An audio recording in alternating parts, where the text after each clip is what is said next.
Yeah, I'm Rashid Bolarinwa. I'm the President, Association of Corporate and Marketing Communication Professionals in Nigerian banks, working in Nigerian banks, ACAMB. A lot has changed. We've brought enthusiasm, and strong interest back in the activities of the association. And we've had a couple of some milestones that we've recorded. We've done a lot. We've increased the pace of our knowledge sharing session, having, consistent and occasional knowledge sharing sessions on relevant topics, inviting third-party professionals and subject matter experts to have an interaction with our members. We've also held the first stakeholder conference with the organized private sector. The organized private sector constitutes almost 80% of the customer base of the banking industry. We're able to bring all these stakeholders together under one umbrella. It has never happened, in the history of the association. 27 years ago, when ACAMB was set up, we've done the first one, we've done the second one. The second one held not too long ago. Beyond that, we've also been able to bring back enthusiasm in the activities of the association.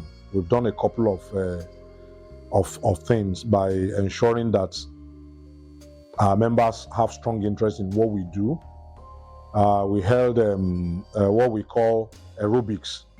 That was the first time we would do that. We brought everybody together, had a wonderful aerobics, at a space that was provided for us by one of the banks, EcoBank, Transnational, and their beautiful ambience where we had a wonderful time.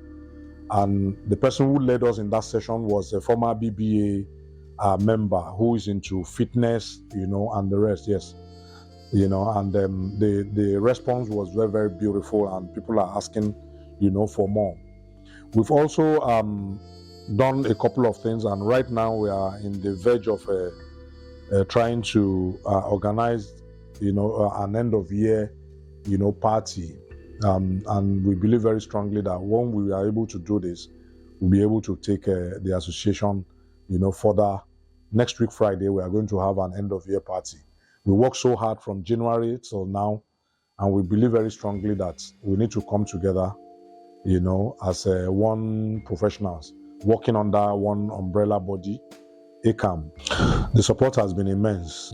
They pay their annual dues, and they've been very consistent. We have a lot of banks that have been very consistent in doing this. There are others that can do more. Even when we seek assistance, when we want to have an event, they're always there, to support. They sponsor most of the events. We did the aerobics, we had sponsors. We did what we call the stakeholder conference, both the maiden edition and the sequel, the one that followed. And we had a very wonderful support. Even we had third-party support. People in the media, outdoor companies who gave us, electronic board to advertise the events far ahead of the events. We had a wonderful support beyond monetary. We see people showing interest coming for the events.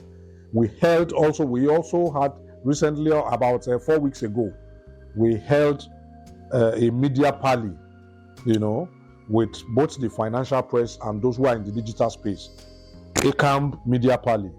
And that was even part of what we achieved as well, and it was well received.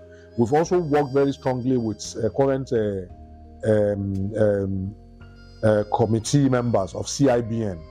There's no event that's the institute that regulates the activities of bankers in Nigeria. And ACAMB has played a very, very strong role, since we came on board.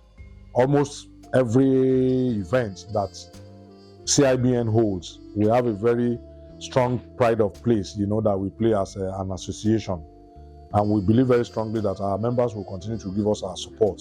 The group heads, the heads of respective corporate communications department of the banks, beyond giving us financial support whenever we have events, have also shown their willingness to physically be present, at most of these events. And that's all you need, because ACAMB belongs to all of us as professionals. I know bank customers were able to see how this association intervened during the unfortunate fallout that happened during the Naira redesign policy, which started on October 2022.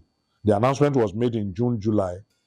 There were fallouts, that were not intended, where people didn't have access to cash, and how that dislocated the social fabrics of the society. You saw the attacks on bankers and banks, across some states, Delta, Abeokuta, Shagamu, and the rest. And ACAMB was able to play a very strong role.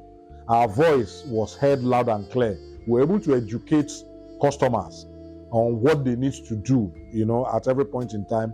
The need for them to embrace and explore more about the alternate channels. That as a customer, you don't have to physically hold cash before you can get by. We're able to, stay focused during that crisis. ACAMB was the voice that almost all the stakeholders were able to listen to very strongly. Customers were on radio, we were on TV, we wrote press releases, we granted interviews, to the media, and media worked very strongly with ACAMB for us to push out the information out there. Now, when you go to an ATM, this is the expectation, what you need to do. You don't have to attack banks, because most of the banks are owned by Nigerians. We were able to educate, and run strong advocacy about the need for people to go on with a cashless policy. If you have a shop, you don't have to. Once you have a POS machine in your shop, when people come with their debit card and they want to buy things, it makes life easy. How many times do you see people stashing cash in their pockets, moving around?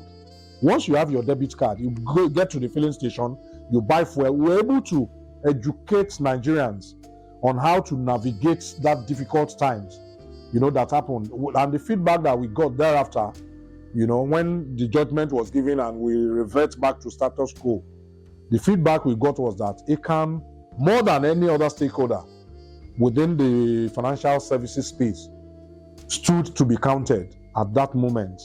And we are just humbled by that contribution that we're able to make in that difficult moment. So we believe very strongly that with advocacy and all the stuff that we've done across board, customers have come to realize, the importance of this association, especially on the issue of POS and how the POS operators were trying to, fleece Nigerians. We were able to educate them the amount of money you need to pay and how you don't need to protect your rights. Whenever you approach a POS operator, you don't have to fight anybody. We were able to educate Nigerians on what they need to do during those difficult moments. And thereafter, at every point in time, when there are issues that we realize within the sector, we are always able to use that platform of ACAMB to educate customers and those who consume banking products. Yeah, we have a framework within the space. When we realize that the banks are being unnecessarily attacked, especially by adverse media, oftentimes we rally around and draw the attention of the particular media, to what they have done. We also currently have a legal body or chamber that take up most of those cases, whereby when banks are being unnecessarily attacked, we always try to let the particular media organization realize that this is not the way to go about it. If you go on social media, when we see those negative sentiments, once it triggers, we are able to inform our colleagues, even though we believe that almost every bank has a software tool with which you can be able to track, negative sentiments, about your brand and what are those issues. And we've encouraged our members to always respond, appropriately. But there are protocols in resolving complaints, issues. When you access banking services and you have issues, there are protocols that you need to go through to have a, final resolution of whatever complaint that you lodge. Unfortunately, most banking consumers don't explore those protocols and wait for the turnaround time, the TAT, for it to mature.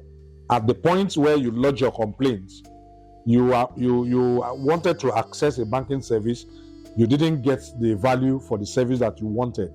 You need to lodge the complaint. You call a call center of the bank that's affected, the particular bank that you have. You need to make a call to that center. You'll be given a complaint ticket. And they will tell you the timeline, the time within which that complaint that you have lodged will be resolved. Because oftentimes there are dependencies. If you use a merchant POS and you have a cash retract and you are unable to get value at that point, and you lodge the complaint to the bank, they will have to go through a process by which they'll be able to lodge the customer's complaints. They have them to determine that actually that money is hanging somewhere. They will get back to the bank. There are timelines. Oftentimes it takes between 72 hours and 7 working days. These are some of the things that we will continue to implore and allow customers to be aware. You don't have to go to the social media to call out a bank. The social media is not a complaint medium, even though most people go there, trying to believe that when they get to the social media, that's when their issue, when they escalate to the social media, that's when their customer complaint will be resolved. Oftentimes it's not always the truth. Look forward to 2024, with optimism, believing very strongly that what we have achieved in the outgoing financial year will pale in insignificance in what we look, at achieving in 2024. We believe very strongly that we will take strategic communication very strongly. We will engage more with stakeholders and our customers and consumers of banking products. And we believe very strongly that working with other stakeholders within the banking sector will continue to strengthen and make the banking industry to take its pride of place that it has always been. The banking sector is the leader in this country, whether in peaceful times or in times of crisis. The banking sector, more than any other sector, stands to be counted. COVID-19, NSAS protests that happened, flooding that happened within the country. At every point, whenever there's a crisis, whether during or after the crisis, you will always see the banking sector playing a pivotal role, in what we do. Our investment, we provide funding for different projects, transformative projects that transforms both subnational, local government, and even the national level. We collaborate very strongly with businesses to upscale. We provide all the necessary technical advice, funding, and the rest, for every sector. SMEs, we are always there. Funding the fashion industry, we are there. Funding the health sector, we are there. There's no sector that doesn't feel the impact of the banking industry.